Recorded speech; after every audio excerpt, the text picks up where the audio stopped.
Hi, let's again learn something today. Difficult to remember or we tend to forget. We know that there is small bowel obstruction or the large bowel obstruction. So the symptoms would vary whether it is small bowel or large bowel. Even if you talk about small bowel, it can be high small bowel or the low small bowel. So high small bowel. So just think we are having a tube connected to our mouth, esophagus, then going down, small bowel, large bowel, and rectum. So if any obstruction which is proximal to mouth will have different symptom, and any obstruction which is closer to, we can say, rectum will have a different symptom. Like if you have to remember it, just think the obstruction which is closer to mouth will have symptom like vomiting first, pain, then it is vomiting, pain,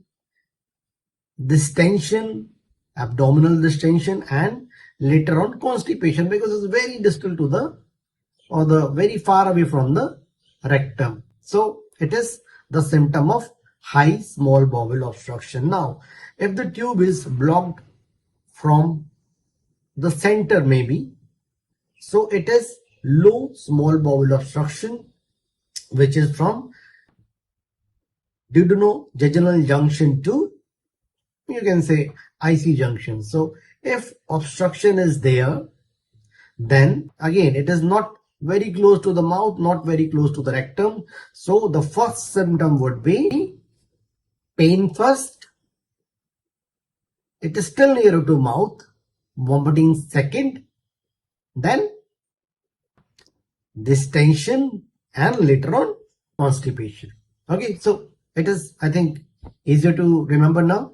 Let us come to the large bowel now. So large bowel is definitely closer to the rectum, or you can say anus. So the first symptom in this obstruction would be, you can guess it, constipation. Constipation, obviously there is obstruction and there will be ballooning of the proximal part. So distension is the second symptom.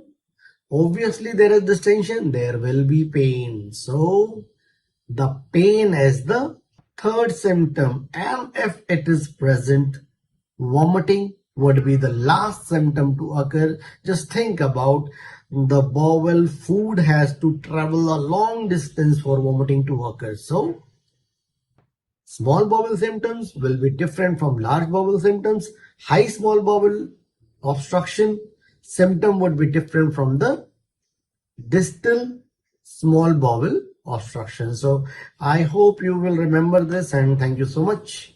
Please like, share, and subscribe. Also press the bell icon so that you get all the notification whenever I upload the video.